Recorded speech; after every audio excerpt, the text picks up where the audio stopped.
আসসালামু আলাইকুম বন্ধুরা, সবাই ভালো আছেন? আলহামদুলিল্লাহ, আল্লাহর রহমতে আমিও ভালো আছি। আমি আজকে বিরিয়ানি রান্না করছি, গরুর বিরিয়ানি। এই রেসিপিটাই নিয়ে আসলাম আপনাদের সামনে।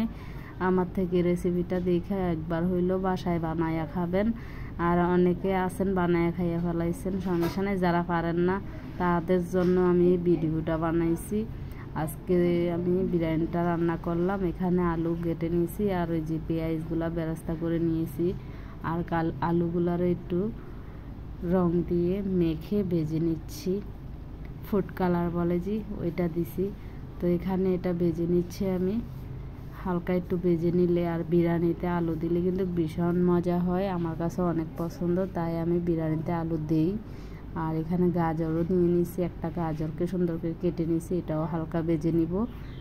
এটা ভেজে তারপর আমি বিরিয়ানির মাংসটা কিভাবে মাখাবো, কিভাবে কি করব বিস্তারিত সব দেখাবো। অবশ্যই আপনারা আমার ভিডিওটা টেনে দেখবেন না, পুরাটা ভিডিও দেখে খুব সুন্দর কমেন্ট করবেন, যাতে আমি আরও সুন্দর সুন্দর ভিডিও আপনাদের জন্য বানাইতে পারি।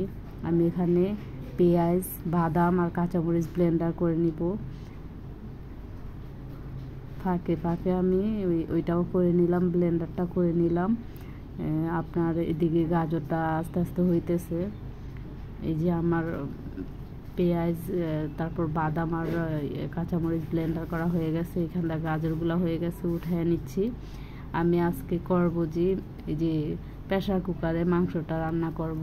প্রথম বালা করে কষায় নিব, তারপর সিদ্ধ করে নিব, কারণ আমার লাইনের গ্যাস নাই, সিলিন্ডার, তাই একটু হিসাব করে চলতে হয়। এখানে আমি পেঁয়াজ বাটা, বাদাম বাটা এগুলা দিয়ে দিলাম। টক দই 2 টেবিল চামচের মতো দিছি। আদা রসুন 2 টেবিল চামচের মতো দিছি। আদা দিছি 2 টেবিল চামচ, রসুনও দিছি 2 টেবিল চামচ। 1 টেবিল চামচ দিলাম ধনিয়ার গুঁড়া, 1 টেবিল চামচ দিলাম টালা জিরার গুঁড়া, স্বাদ মতো লবণ দিয়ে দিলাম। দিয়ে যে এই মশলাটা দিয়ে আমি রান্না করে নিব। বিরিয়ানির মশলা পুরাটা দিয়ে দিলাম। দিয়ে তারপরে এখানে আমি পেঁয়াজ বেরেস্তাগুলো দিয়ে দিলাম। 1 টেবিল চামচ গুঁড়া দুধ দিয়ে দিলাম। আমি একটু চিনিও দিয়ে দিলাম। তারপর কিশমিশ দিয়ে দিলাম, দারচিনি দিছি, এলাচ দিছি, এই যে দারচিনি এলাচ, তারপর তেজপাতা, কিশমিশগুলো দিয়ে দিলাম। এগুলা দিয়ে 2টা কাঁচামরিচ দিছি। আর গরুর মাংসতে এভাবে চর্বি আছে, তেল আছে, তাই আমি বেশি তেল দিই নেই।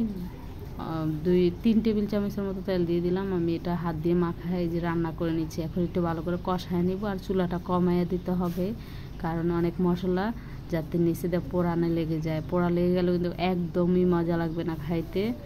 তাই আমি এটা কতক্ষণ পর পর আমি এটা একটা কাঠির সাহায্যে নাড়ে নিচ্ছি, যাতে সুন্দর করে এটা কষানো হয়ে যায়। আমার এটা রান্না হয়ে গেছে। আমি 9টা সিদ্ধ দেওয়া নিছি। আর এই যে আলু আর গাজরগুলো দিয়ে দিলাম। এখন আলুটা সিদ্ধ হওয়া পর্যন্ত এভাবে রান্না করতে থাকবো, আবার 2টা শীষ আনবো। আমার ওই দিক দিয়ে বিরিয়ানির মাংসটা হয়ে গেছে। এদিকে আমি পোলাওটা বসানোর জন্য পেঁয়াজ, তেল এগুলা একটু বাদামি কালার করে ভেজে তারপর চালটা দিয়ে দিব।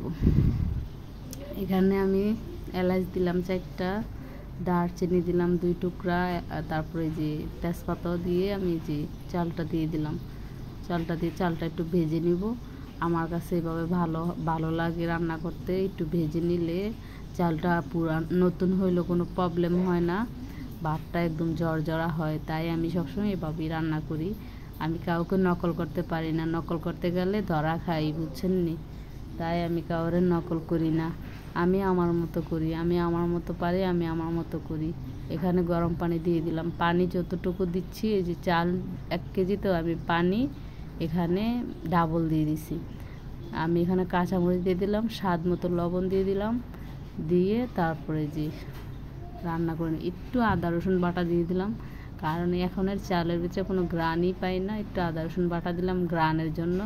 তারপরে নাকের ভিতরে গ্রান আসে না, কিন্তু পাশের বাসায় ঠিকই গ্রানটা চইলা যায়। ঘর থেকে যে কীভাবে বিরিয়ানির গ্রান মানুষের বাসায় চইলা যায় এটাই বুঝতে পারি না। এই যে মাংসগুলো দিয়ে দিলাম, মাংসগুলো দিয়ে সুন্দর করে রান্না করে নিচ্ছি। চুলাটা কিন্তু কমায় দিতে হবে, নাইলে পোড়া লেগে যাবে। পোড়া লেগে গেলে কিন্তু একদমই মজা লাগবে না। আমি তো কথা কইতাছি, তোমার কথা কইতে হইব না। তা এখন এই যে আমি এটা ডাইকা দিছি, এই ঢাকনা উঠায় দেখেন আমার এটা কীরকম হয়েছে। মাশাআল্লাহ অনেক জর্জরা হয়েছে, খাইতেও কিন্তু ইয়ামি হয়েছে। একবার হইলো বাসায় বানাইয়া খাইবেন আর আমার কথা মনে করবেন, এই আরই। মাশাআল্লাহ দিলে অনেক জর্জরা হয়েছে। বিরিয়ানিটা কিন্তু আজকে অনেক মজা হয়েছে। বিরিয়ানিটা আজকে খালি সালাদ দিয়ে খাইছি, অন্য কিছু করতে হয় নাই, মানে করি নাই। ডিম করবো মনে করছি, করি নাই।